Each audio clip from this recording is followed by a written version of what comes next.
21वां अध्याय। शिवलिंग की संख्या।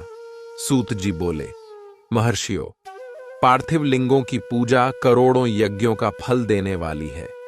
कलियुग में शिवलिंग पूजन मनुष्यों के लिए सर्वश्रेष्ठ है। यह भोग और मोक्ष देने वाला एवं शास्त्रों का निश्चित सिद्धांत है। शिवलिंग 3 प्रकार के हैं: उत्तम, मध्यम और अधम। 4 अंगुल ऊंचे वेदी से युक्त सुंदर शिवलिंग को उत्तम शिवलिंग कहा जाता है। उससे आधा मध्यम तथा मध्यम से आधा अधम कहलाता है। ब्राह्मण, क्षत्रिय, वैश्य तथा शूद्रों को वैदिक उपचारों से आदर पूर्वक शिवलिंग की पूजा करनी चाहिए। आर्षि बोले, हे सूत जी, शिवजी के पार्थिव लिंग की कुल कितनी संख्या है? सूत जी बोले, हे ऋषियों, पार्थिव लिंग की संख्या मनोकामना पर निर्भर करती है। बुद्धि की प्राप्ति के लिए सद्भावना पूर्वक 1000 पार्थिव शिवलिंग का पूजन करें। धन की प्राप्ति के इच्छुक 1500 शिवलिंगों का तथा वस्त्र प्राप्ति हेतु 500 शिवलिंगों का पूजन करें। भूमि का इच्छुक 1000, दया भाव चाहने वाला 3000, तीर्थ यात्रा करने की चाह रखने वाले को 2000 तथा मोक्ष प्राप्ति के इच्छुक मनुष्य 1 करोड़ पार्थिव लिंगों की विधि से पूजा आराधना करें। अपनी कामनाओं के अनुसार शिवलिंगों की पूजा करें। पार्थिव लिंगों की पूजा करोड़ों यज्ञों का फल देने वाली है तथा उपासक को भोग और मोक्ष प्रदान करती है। इसके समान कोई और श्रेष्ठ नहीं है, अर्थात यह सर्वश्रेष्ठ है। शिवलिंग की नियमित पूजा अर्चना से मनुष्य सभी विपत्तियों से मुक्त हो जाता है। शिवलिंग का नियमित पूजन भवसागर से तरने का सबसे सरल तथा उत्तम उपाय है। हर रोज लिंग का पूजन वेदोक्त विधि से करना चाहिए।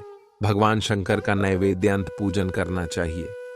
भगवान शंकर की 8 मूर्तियां पृथ्वी, जल, अग्नि, वायु, आकाश, सूर्य, चंद्रमा तथा यजमान है।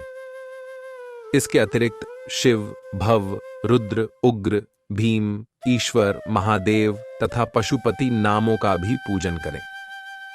अक्षत, चंदन और बेलपत्र लेकर भक्तिपूर्वक शिवजी का पूजन करें तथा उनके परिवार, जिसमें ईशान, नंदी, चंड, महाकाल, भृंगी, वृष, स्कंद, कपर्दीश्वर, शुक्र तथा सोम है, का 10 दिशाओं में पूजन करें। शिवजी के वीरभद्र और कीर्तिमुख पूजन के पश्चात 11 रुद्रों की पूजा करें। पंचाक्षर मंत्र का जाप करें तथा शतरुद्री और शिव पंचाग का पाठ करें।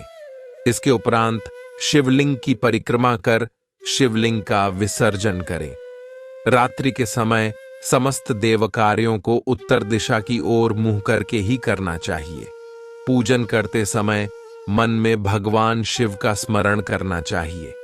जिस स्थान पर शिवलिंग स्थापित हो वहां पर पूर्व, पश्चिम और उत्तर दिशा में न बैठें, क्योंकि पूर्व दिशा भगवान शिव के सामने पड़ती है और इष्ट देव का सामना नहीं रोकना चाहिए। उत्तर दिशा में शक्ति स्वरूपा देवी उमा विराजमान रहती हैं।